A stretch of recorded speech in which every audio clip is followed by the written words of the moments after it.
our culture. He always wanted to contribute to education. He respected other people. He taught his people to be proud. He did that every day. He was responsible for the creation of Asalh. He had racism. He was wise and wonderful. He was obedient. He was outstanding.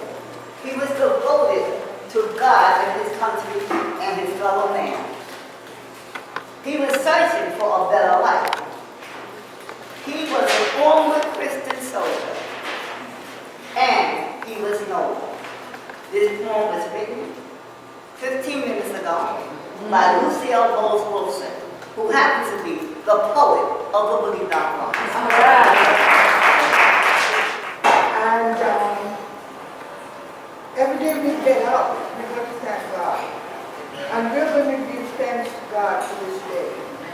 Okay? And it says, Dear God, I thank you for this day. God, my life, in all I do say, dear God, give me grace and strength to pray. Dear God, dear precious God, accept my prayer for peace and harmony in this world so fraught with strife and fear. Divine Father, shine your blessings from above and use me as a channel of thy love. Dear God, we thank you for this day. Guide all of our lives in all we do or say. Dear God, give us grace and strength to pray. Dear God, dear precious God. Amen. I'm going to open up the floor, although we're not going to go through everybody. We'll go through people who just entered into the room. We have our videographer over here, and Patreesha Gazelle. Yes, she has a show on Bronx Net, like myself, Mrs. Jackson. So we thank her. Let's give her a nice round of applause for coming out on television. And this young man, and we have a child here at 2, 3. We have 3 children. Praise the Lord. And that's what we wanted. We want the young people here because we want young people even like yourself, but even younger, who, somewhere in the back of their mind remember this organization and be supporting of it. Our membership chair is not here, but I would encourage each of you to take out a membership in Asalh. You have the applications here? Yes. Okay, please look at the applications. You can pay in installments, but especially in these times of the number 45 times, we need to stick together very, very closely. If you don't watch it, you will be back in slavery. Don't say nothing. President Obama already warned about Nazi Germany. And by the way, Trump, he is German. No, he's German. He's not Swedish, as they would like people to believe, but he's German. And, all this nationalism and the racial atmosphere in this country is very dangerous for all of us. And it behooves us not to speak up. And as I said earlier, we all should have been in front of the White House when he supported Mr. Moore in Alabama, who's a pedophile and a racist, who said that life was great when we were into slavery. We have children here. They would take our children What's great about that? Can you imagine that? All the mothers and fathers here? Somebody taking their children today, it's enough they have to go into the system. That's bad. But when they take them completely and you never see them again, they get that scene from Roots when they took kids from my father. And that was TV. Imagine the reality of it. That's as close as I could get to it, you know, in my state of mind. So I want you to keep that in mind as we go along. So please think about getting membership in this organization. Think of what you can do to educate your children, to educate your family, to make sure that our word gets out. I bring you greetings from the Manhattan branch of Asalh, where Madge Allen, who is now on a cruise, I believe, is the president, and where the Honorable Gloria Brown Marshall, who is a constitutional law professor at John Jay College, is also a member. And I don't know if you all got Gloria's speech. She spoke at the University of the South on the black women who are in business. And so, you know, and Dr. William Sherrill is also a member. He's a professor emeritus at CUNY Lehman College. And all of these people help to contribute. And what I didn't know, I learned from others. And so in order to know where we came from, we've got to know the past. And what's that sign, Sankofa? You know, you have to look back. And I'm always saying, like the Jews will say, never forget, let us never forget where we came from. And if it had not been for the Lord on our side, where would we be? Thank you. No, because I know, I don't know, I didn't, I've been, I don't care, because I love you. Thank you, my girl. Ms. Marlene, I am senior health educator, training certified. I believe in helping as much as I can in the community with young folks, older folks, anybody. I always tell people it's not the color of your skin, it's the merit in your self-worth. If you do not value your self-respect, how can you help and respect others? I always believe that young people should always remember, without us, you didn't come into this world. And without us, you ain't gonna make it to see tomorrow. We are the foundation we stand. We here as seniors, which I call us pleasantly natured people, we here to support. I'm always willing to support. I would love to be a part of Asalh.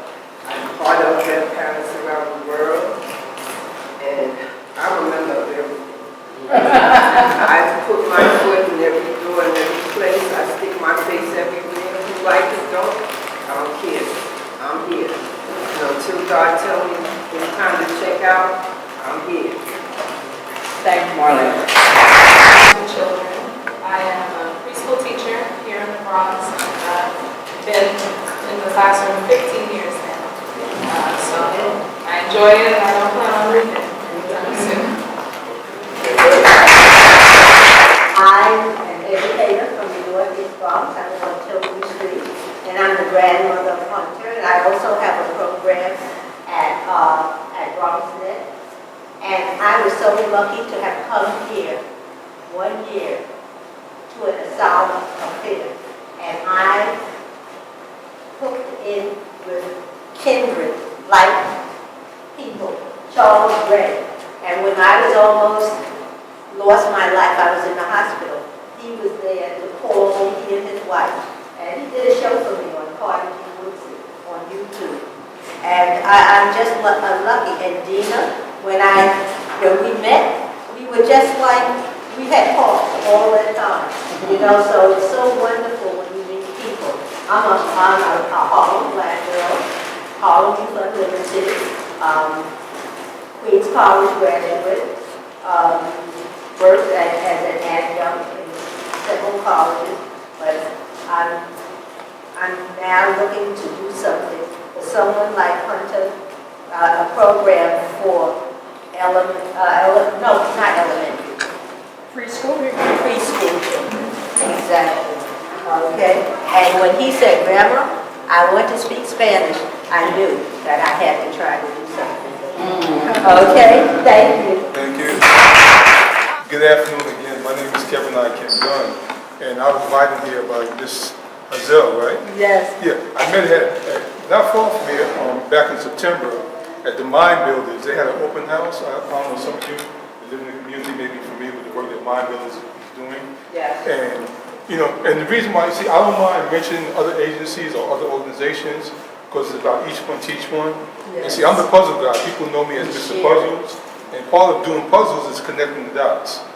So anybody that do maybe word search or even more so crosswords. Crosswords, I have one called a crossword connection. And a lot of people look at it and they tend to get a little intimidated. But I'm telling you, it's really easy. Anybody can do it and prove that you can do it. I'm going to give this gentleman here a puzzle. And some of you already have these. These are puzzle puzzles. The Michael Jackson puzzle on the back. I mean, feel free to jump right in. Oh, I can do this one. Feel free.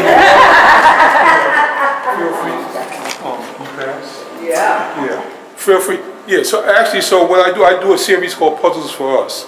And so Ms. Asalh, she invited me to come here because she said she wanted to get some books. And so I said, but I didn't even know about this event, And so, but I'm glad, as I mentioned earlier, there's no coincidence or no accidents. Everything is in divine order, Because I'm here and I said, wow, because Dr. Carl G. Woodson was actually one of my inspirations, and I actually have some material on him in the puzzle books. But just to tell you a little bit about the series, it's called Puzzles for Us. Puzzles for the idea is to connect us, people and communities, with information and resources in a fun way. And it's also about celebrating who did what and who's doing what. A lot of time when we think about our history, we think about stuff that's already happened. But we make history every day. We're living history. This is history right now. To prove that this is history, the young lady, 91 years young, Mr. Jackson, first time being there, but what is awesome, I was saying to Sandra right here, I said, wow, if she didn't say her age, I would have never thought that she was 91. But how we're working on a new book right now, I'm not going to give it all away, because he always tells me don't give it all away, but it's about people in our community who are doing amazing stuff. And one of the women that we profile in the book, her name is Ernestine Shepherd. Some of you may be familiar with her. You could go on YouTube.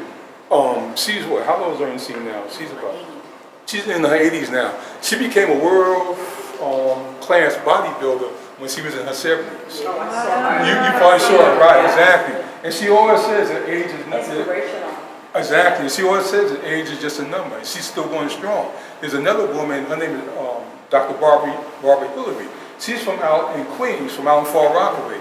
She's the first African American woman to go not only to the North Pole, but she also went to the South Pole. But she did this when she was 76. 76, and I think she's probably in her mid-80s now. So, it puts to rest the lie that, at a certain age that we have to stop doing whatever. And see, we are communal people. So what I do through the Puzzles for a series is to tell our story. And I love telling stories. I have a coloring book. It's called All About Me. This is for like ages 3 years and older. So profile, see some of the people that you normally don't hear about. I go into a lot of schools, like the young lady, she's a teacher. I work with a lot of elementary and middle schools. And a lot of times the young people, they get tired of hearing, they say, oh, I'll be tired of hearing about Rosa Parks, oh, I'll be tired of hearing about Dr. King, and not to minimize, their contribution, but there's so much more to our history than just those two folks. So people hear about Rosa Parks, but how many people know about Claudette Colvin? She's the 15-year-old girl who lived in Montgomery, Alabama. 9 months before Rosa Parks refused to give up a seat, Claudette Colvin did it. She was 15, and what happened, they dragged her off the bus. She had 2 school teachers, who were teaching them at the time. She was in the 9th grade. They were teaching the students. They said, look, you have a proud history a history to be proud of, be proud of where you come from. So she was filled with the inspiration that her teachers have been pouring into her. So when her and the girlfriend got on the bus that day in Montgomery, Alabama, and the rule was if you got on the bus and the bus was empty, you could sit where you wanted to. But once it got to the part of town that got crowded, you had to get up and move to the back. Once the whites started getting up, she refused to get up. Her girlfriend got up and went to the back. She refused. The bus driver stopped the bus, they dragged her off. But here's the thing. The case that desegregated buses in Montgomery, Alabama, Rosa Parks' name is not on that case. It's Claudia Culver. See, a lot of people don't know that. She lives right here in the Bronx. She lives up in Parkchester. She's about 78 years old. A couple of years ago, what's this guy named Ruben Diaz? Not junior, senior. They had something over at Maestro's, and the keynote speaker was Claudia Culver.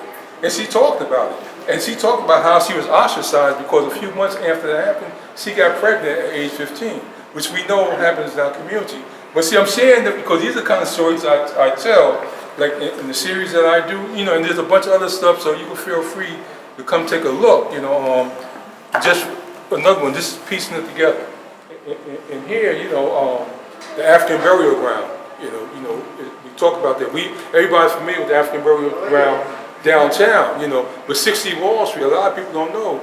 They always think about the South and slavery, but right here in New York was one of the biggest trading centers in the country. 60 Wall Street. So when we think, even the idea of Wall Street, we know it was built by enslaved Africans. So I mean, so there's a lot of history, that I do my best to document in the series and to make it fun and interesting with contemporary stuff as well as stuff that happened way back when, because we're making history every day, and as I said, we're making history now. So when you get a chance, you can go to the website, do the puzzle, check me out. I'm on Facebook, I'm on social media, because this is how we have to do it. Dr. Carter G. Woodson, in his time, he wrote about it, and he used the mediums in his time. I think he had a journal, a news journal out. Journal of Negro. Exactly, and that's how he got the word out. Today we have a new drum. The new drum is social media. That's how we get the word out. The new drum is the tweet. We tweet them, we put stuff on Instagram, and so this is how we have to do it to bring it into the present and to make it accessible to our young folks. So, but thank you, and that's because I could go on, so thank you. The name of this poem is Trouble in the Amen Corner. When I say that, you have an idea where this poem is going to take place. It said, it was a stylish congregation. You could see they had been around. They had the biggest pipe organ of any church in town. But over in the amen corner of that church sat Brother Ira. And he really insisted every Sunday on singing. His voice was cracked and it was broken. Age had touched his vocal cords. And nearly every Sunday, he would get behind and miss his words. Where the choir, they stopped and they blustered that he was singing too slow. And he had to stop his singing, or the choir was going to resign. So the pastor appointed a committee, I think elected a board. They got into their big fine cars and they drove out there to Brother Ira's door. There they found the choir's greatest troublemaker. He was sitting there in an old armchair. The summer's golden sunbeam showed upon his low white hair. He was singing Rocks of Ages in a cracked voice, soft and low. Where the angels, they understood him, and that was all he cared to know. So the choir said, Brother Ira, we are here with the church's approbation. We are here to discuss a little matter that upsets our congregation. Now, we don't want any singing except what we have brought. The newest tunes is all that brings the old one stands for nothing. Are you listening, Brother Ira? Are you listening, Brother Ira? You are missing our choir. The old man, he raised his head and a sigh that he did hear. And on his cheek, the three men caught a glitter of a tear. His feeble hands pushed back the locks that was as white as drifting snow. And he answered that committee in a soft voice broken. No. I have sung the songs of David, nearly 80 years, Sydney. Hallelujah. They have been my staff, and they have been my comfort all along life's dreary way. I am sorry if I disturbed your heart, but I must be doing wrong. But when my whole heart is filled with praise, I just can't keep back a song. I can't keep back a song. Yes, I wonder. Yes, I wonder. I wonder beyond the times that is breaking at my feet in that far off heavenly temple where my master I shall meet. Yes, I wonder. I wonder. You wonder. I wonder. I wonder when I try to sing the songs of God up high. Will they kick me out of there for singing in heaven's choir? The silence filled that little room. That old man bowed his head. That committee went on back to town. So on a Sunday they watched the doors to see if that old man entered not. Every Sunday they would watch the doors and they looked to see if the man was singing there in the choir. But you know what?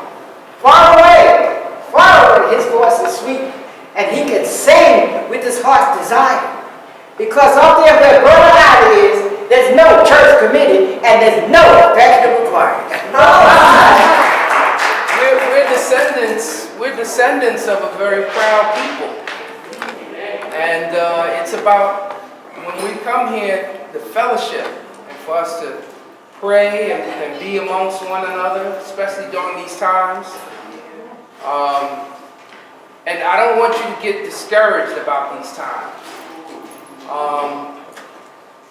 After President Obama's administration, I think now we realize that the issues really stem from us, that we have to formulate our families, gather our families, focus on our families, get the young people who are out on the street who don't have a family, pull them closer to us, and teach them about our history, our proud history. That's what it's all about. All the other people who come here from other countries as immigrants, they always focus on the family. And through the travesty that our descendants have gone through, we've lost sight of that. Even with the celebrations of the civil rights movement, we've lost sight of that. So we have to, I always use this day in celebrating Dr. Woodson's birthday as a recommitment to our families and our community. And we really have to change the dialogue about, you know, our folks who are in these various industries that people make money off of. But believe me, I've been doing some research lately, and there are some proud people among us who are billionaires and who are doing things quietly, you know, creating the resources so that we can reinvest in our own respective communities. And that is the powerful thing about it. And all the other things with respect, we have to really re-embrace, commit ourselves and embrace ourselves with our youth. And that's what I'm hoping, and I know that Asalh is all about. Recommitting ourselves to our young people. We understand that the public education system is not going to do it. They're not going to do it. We can demand certain things, but realize at the end of the day, we have to do it in our own respective communities. We have to do it. And as the technology is changing, we have to figure out how do we take all that's sacred within our own respective communities, hold on to it, recommit ourselves, and then use the technology as a way to advance our cause and preserve our history. Because I've already said to myself when I prayed this morning, I already said to myself, look, I know God already knows there's a certain number of days I'm going to be on this planet.